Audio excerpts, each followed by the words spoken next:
There's a story of a man who wanted to be successful, and after asking around, he heard about a guru who lived in a far-off town who held the secret to success.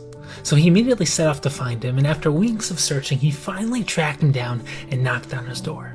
And the guru opened up the door, but before the guru could even greet him, he blurted out, "All I want to do is to be successful. What's the secret to success?" So the guru slowly looked him up and down before saying in a soft voice, "Meet me at the beach tomorrow at 5 a.m. and I'll tell you the secret to success." The man showed up at the beach bright and early the next morning wearing his best suit, and he should have worn his bathing suit because as soon as the guru saw him, he smiled and said, "Walk into the water." The man was confused, but after all the trouble he'd gone through to find this guru, he wasn't about to walk away. He waded into the water until it came up to his knees, with the guru following behind him. "Okay," he said, "I'm in the water. Now can you please tell me how to be successful?" The guru stared back, no expression on his face, and simply said, "Keep walking." Becoming more and more confused, the man took a few more steps into the ocean. He and the guru were now shoulder deep in the water. He turned back to the guru and said, "I followed your instructions. Now can you please tell me how to be successful?" Without skipping a beat, the guru repeated, "Keep walking." He took a few more steps and he was now nose deep. He was about to turn around once again and ask the guru what's going on when his head was suddenly forced underneath the water. He realized that the guru had taken hold of his neck and was holding him under the water. And he struggled and fought, but he couldn't break loose. He couldn't breathe. He continued fighting, but realized that he would soon lose consciousness. And just as his vision began to fade, the guru yanked him up from under the water. The guru held the man's face parallel to his own and asked, "When you were underwater, what did you want most?" The man replied, "All I wanted was to breathe." The guru stared deep into his eyes and said, "When you want to succeed, as much as you want to breathe, then you'll be successful." Now, desire, the most powerful human faculty, lies at the very root of this week's Parsha. When Yaakov is reunited with Esav at the beginning of Parshas Vayishlach, he proclaims, "Im Lavan garti, with Lavan I lived." And Rashi explains this statement to mean that Yaakov maintained all of his learning and mitzvah observance while living in Lavan's household. Lavan was a crooked, manipulative cheat, and living in his household was a stark departure from the honesty and righteousness of Yitzchak's household, thus posing a potential challenge to Yaakov's spiritual vitality. Therefore, it was a tremendous accomplishment for Yaakov to maintain his spiritual growth while living in Lavan's house for 20 years. So how did he accomplish such a feat? Well, if we trace our way back to Yaakov's journey from his parents' home, we'll recall that he spent 14 years learning in the yeshiva of Shem and Aver, between leaving his parents' home and arriving at Lavan's domain. So why was this time necessary? I mean, Yaakov spent his entire life surrounded by the Torah and values of Yitzchak and Avraham. Shouldn't this have been enough to prepare him for the trials and tribulations that he would face in the house of Lavan? Why did Shem and Aver offer that which Yaakov had not already received from Avraham and Yitzchak? So in order to understand this, let's take a step back and understand Avraham's worldview and his unique approach to spirituality. If someone were to ask you, what is Avraham famous for? Your immediate response would likely be monotheism. Many assume that Avraham taught the world of Hashem's existence. However, this can't be the case because Adam clearly knew that Hashem existed, and so did Noach.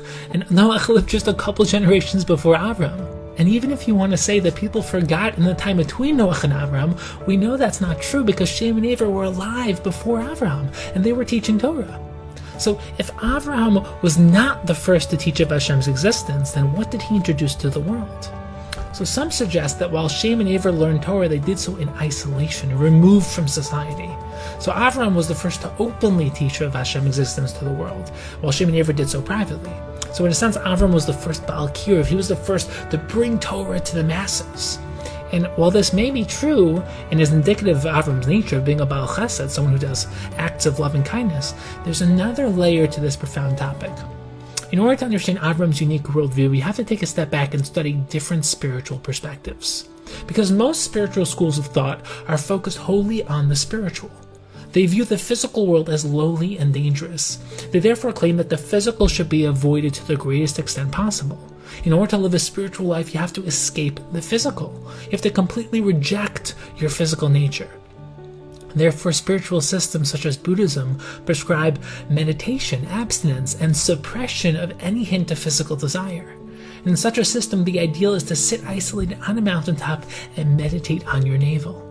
And historically, this was the spiritual system of Shem and Aver. They understood the dangers of the physical world. They witnessed the evil and destruction of both the Dor HaMabul, the generation of the flood, and the Dor HaFlaga, the generation of the dispersion. And they decided that in order to maintain their spirituality, they had to remove themselves from the physical lowly world. And Avram, however, introduced a novel idealistic approach to life. He understood that while the physical can be dangerous if misused, the ideal is not to transcend the physical, but to use the physical to reflect something higher. In other words, he introduced the ideal Jewish spiritual system. Think about it. How many mitzvos, how many commandments are of the mind? Incredibly few. You can count them on your hands. To believe in Hashem, to love Hashem, to be in awe of Hashem, not to be jealous. There's only a few others. The overwhelming majority of mitzvahs are physical actions that connect you to the spiritual source, to Hashem.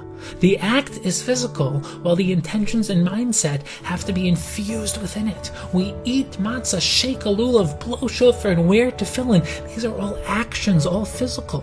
We don't believe in transcending the physical. We want to use the physical to connect to the transcendent. And this is because the physical world is deeply connected to the spiritual world. Every physical action affects the spiritual realm, creating cosmic ripple effects. You can compare this to when you play a piano. If you press on a piano key, a hammer inside the piano strikes the string below, generating the musical sound. The key itself doesn't create the musical note, it causes a chain reaction. And the sound comes from a different, albeit connected, location. And the same is true of the physical world. Every action creates a corresponding reaction in the spiritual world.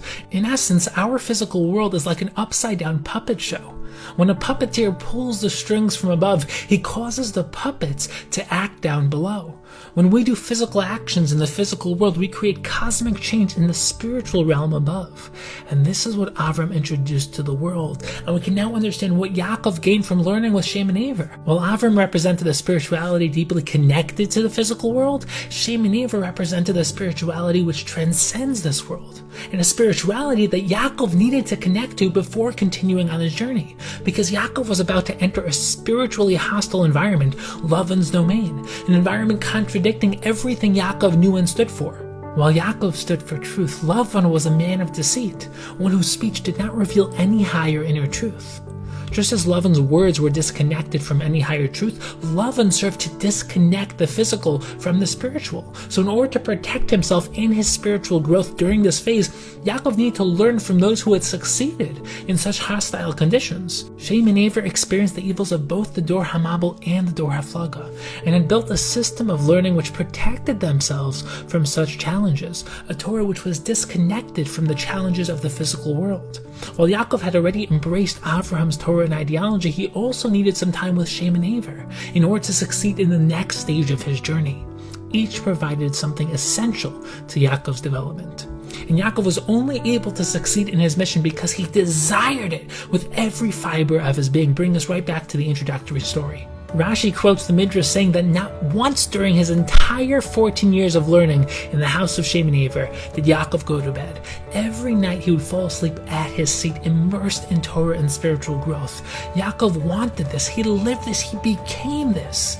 He was able to build the ultimate synthesis, fully transcending the physical world like Shem and Aver, and yet connecting the transcendent to the physical like Avram. He lived a life of complete harmony, Tiferes. Both Avram and the house of Shem and Aver were specialists in their form of spirituality. Yaakov was the ultimate harmony. Now, one of the most daunting but worthwhile exercises you can perform is something called the want exercise. It requires you to ask yourself, what do I want in life? You have to be completely honest with yourself. After answering, ask yourself again, why do I want that? And again, you have to be completely honest with yourself. Then ask yourself again, why do I want that? And keep doing this until you get to something that you want for no external reason, something that you want simply because you want it. This desire, this want, is your underlying desire. It's what's driving everything else in your life. This is your very root, the source of your entire existential drive. And according to Jewish thought, this underlying want, this underlying ratzon within each of us is to fulfill our unique purpose in life, to actualize our potential, to live the life we are meant to live. Hashem designed us in such a way that this type of life, one of Torah growth and contribution, generates immense happiness, as well as feelings of fulfillment and deep contentment. And so many mistakenly interpret their underlying drive in life to be happiness, and then try to fulfill that desire through all types of other outlets, like money, fame, or physical pleasure. But the root yearning within each of us is a genuine expression of our higher and best self, our Tzelem Elokim. Our goal in life is to get fully in touch with this root want, to harness it, and then fully express it into the world. Happiness is not our root want, it's what manifests when we're in touch with our root want, which is becoming our best and highest selves. So close your eyes and ask yourself honestly, what do I really want in life? Who do I want to be? What kind of life do I want to live? And now open your eyes and go make that your reality.